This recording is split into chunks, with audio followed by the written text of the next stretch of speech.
Morning, everyone. Here we go again. It's exactly 9 o'clock here in Les Arbres. The sun's streaming through the windows, and it's probably going to be a nice day today. So it's the 28th of March, and it's day. I forget. It's up on the top there. I think it's 220. I'm not even going to try. Okay. So that's an amazing sight. All three of the boats up the front there are stopped. It's quite incredible. They're all just sitting there parked, and I think the fastest anyone's going is 0.8 of a knot. So it's varying between 0 and 0.8 of a knot, and quite a story. Anyway, we'll get onto that. But in fact, I'll hang on a sec. I'll come up here and we'll just play this out a bit. We'll go down the bottom, and I'll come on in a minute. Here we go. Down here, another bit of intense colour there for Ian. So Ian's story is he's still parked up on the island there, and he's going to be leaving probably, tomorrow. Yeah, he's going to be leaving tomorrow. So Wednesday. He spoke. He had the guys on SV Jonathan there helping him, and he's all set. Everything's repaired, ready to go, but he was just waiting on the weather, and this is the bit of a blow that was coming through. So once that passes over, he'll be underway again, which is good for him. So he's still obviously Chichester class. He didn't get up to Port Williams, but it's still classified under all the rules as an official stop. He had material support on board, getting everything sorted.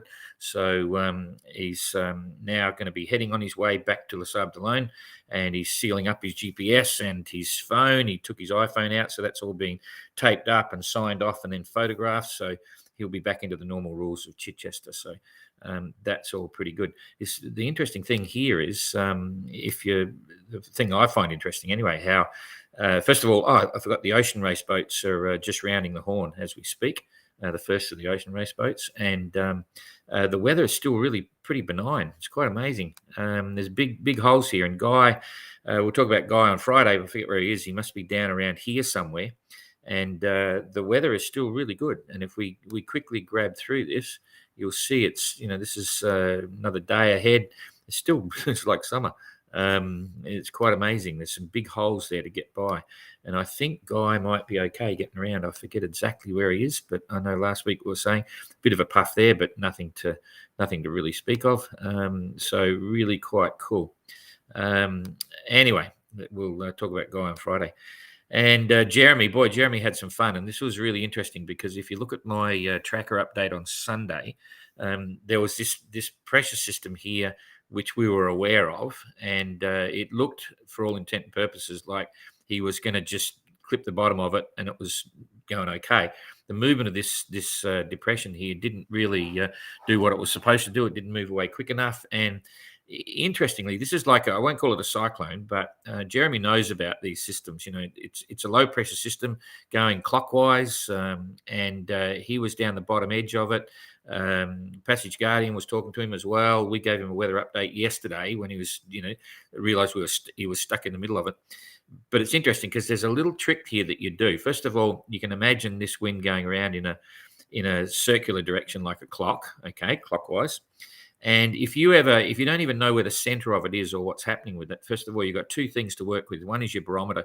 You can tell if your barometer is holding steady or whether it's decreasing or increasing. Okay, so as you go closer to the depression, your barometer will be decreasing. As you're going further away, it'll be increasing because you're getting closer to this sort of high system over here.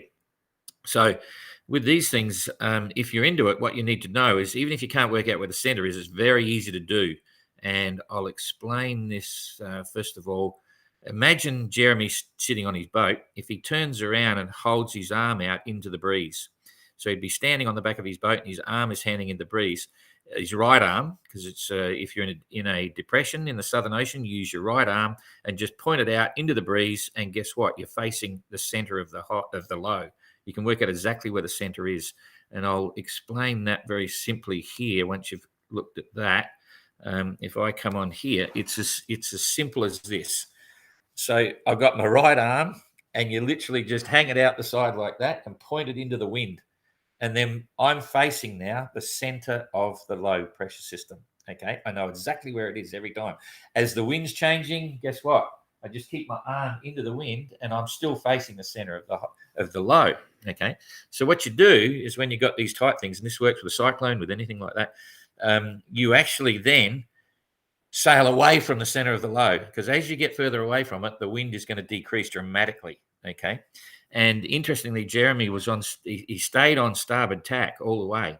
So he's on starboard. So even though he's facing these big winds, he's still getting sucked in towards the center of it and still holding the wind. He's not sailing the starboard on the beam, it's on the starboard quarter. But if he had to just flopped across and put it on the port quarter, okay, which is the same thing, you just want to set the boat up so that you're taking it safely on the breeze, you're actually sailing away from it. And as you sail away from it, the wind is going to slowly die down because you're getting away from the center and the intense winds and so on. And it was really interesting to see. And it's something for all sailors to remember. If you're in the southern hemisphere for a low pressure system, stick your right arm out into the wind and you'll be facing the center of the low pressure system. In the Atlantic, it's the opposite. You stick your left hand out, right, and you'll be facing the center of the low. If you want to find the center of a high, it's the opposite. You just swap your arms over, okay?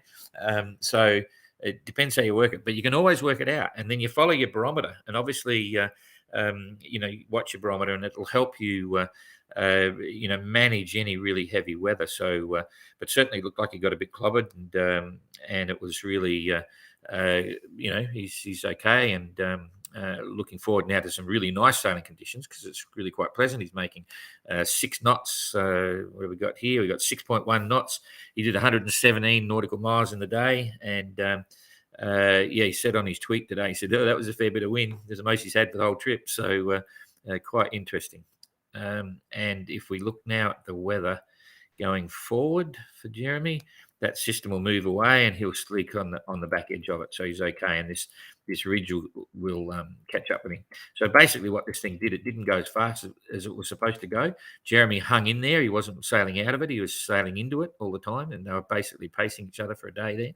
And it was quite an interesting little adventure for Jeremy. And now he's going to be, 24 hours from now, and he's going to be sort of parked a little bit, light winds, but it's still favourable because he's on the bottom side of this sort of vague sort of high here. He's coming out of the horse latitudes now, and he's certainly out of the roaring 40s at last. So he should see less of those systems and more of trade winds. And if we go through to the next day, we've he's pretty much got a northwesterly, so he'll like that, and that's on to day 2, 48 hours from now, and by then he'll be up here somewhere, so still riding this reasonable gradient going through, but then it looks like he's going to hold on to that for a while.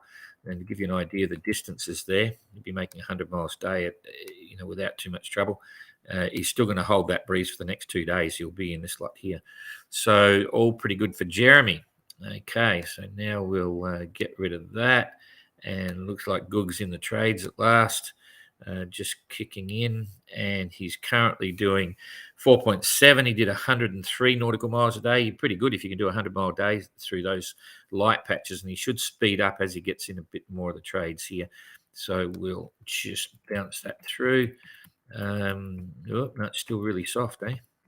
That's into midnight, and he's up in there, and it's starting to build up. So 20 he's got another slow day. He'll only do 80 to 100 miles, or maybe 100 miles, and then he should start getting 120, 130 mile days when he's into this, which he will be after the next 24 hours. So the second day, he's got enough to keep moving there. So he'll be doing 120, 130 mile day for the second day. So that's all pretty good. And then he's working his way up. So to get to the edge of the Doldrums, he's got 750 miles. So it'll be 6 days. 6 days, and Google will be in the Doldrums as well. And they'll be getting hotter and hotter and having a bit of fun. We just realised it's changed the daylight saving here now, so his call is going to be coming at 7 o'clock, and there'll be no one in the office. So I've got to get him to change his SoundCloud call, which is kind of interesting. Okay, so now what have we got here? That's interesting. Looking ahead to see what's happening. This is all interesting stuff, and all a bit fluffy and hard to predict because the Doldrums always a bit of a local area thing, but nonetheless, there's consistency right now. 0.4 of a knot for Kirsten, only did 38 miles. And Simon did 73 miles, but he's only doing 0.7 of a knot. And he was also doing something like that the previous 4 hours, and Ablish's 0.8 of a knot. So for the last 8 hours, no one's been going hardly anywhere. Ablish has done 18 miles. Simon's he's the one that got the most, 73, and Kirsten hasn't gone very far at all. So it really depends now on local thunderstorms, and some of those thunderstorms can be like 5, 6, 7, 8 miles across. And when the thunderstorm's there, the wind rolls around in a circular motion, and you can actually, if you get two side by side, you can actually do slingshot effects, and you can go out of one and sort of bounce across into the next one, even though the wind direction changes. I've done that. It's quite interesting, although a lot faster. Anyway, but yeah, very much lightning, thunderstorms, blah, blah, blah. Let's have a look at the cloud cover and see if that gives us an indication of how unstable it is. Yeah, you can see it's all a bit messy in there, and waves will be virtually zilch. Yeah, virtually zilch, and temperature will be right up there in the 30s. Yeah, that's in the 30s, and currents, there'd be nothing very much of any significance. Simon's got a bit of a kick out the side.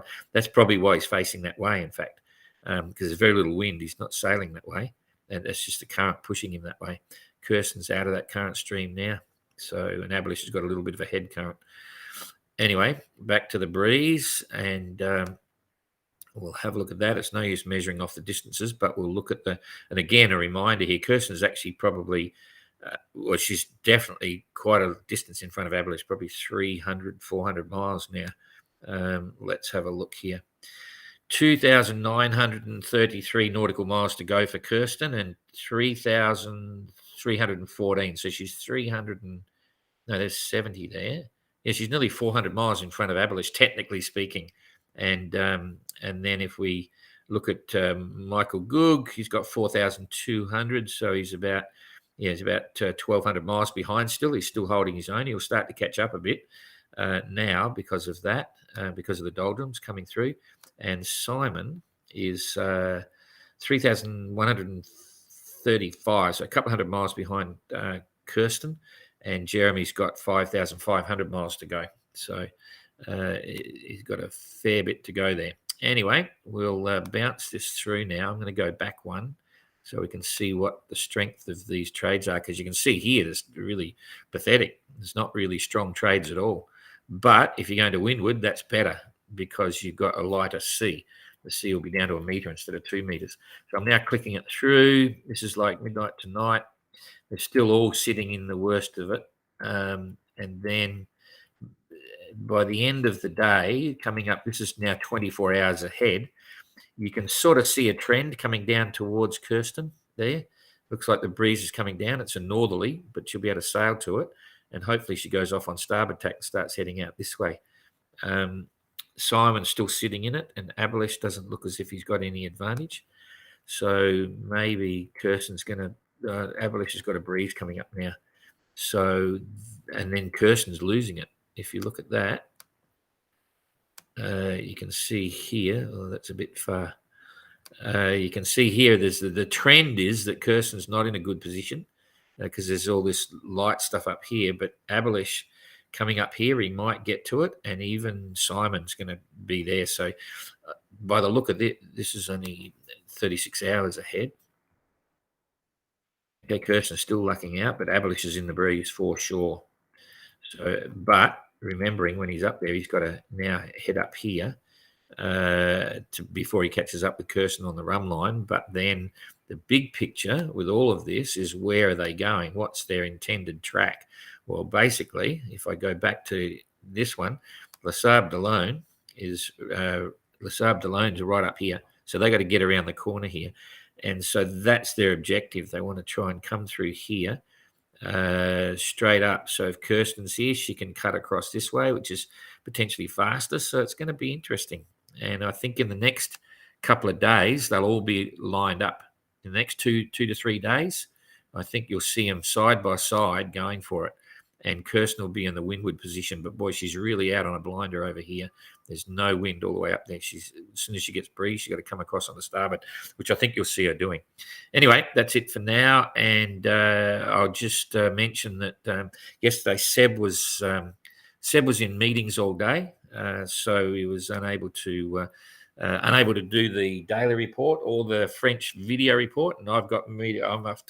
Got to go up to Paris, pick up James. He's down from China, and there's strikes everywhere here. You can't get fuel, you can't do anything.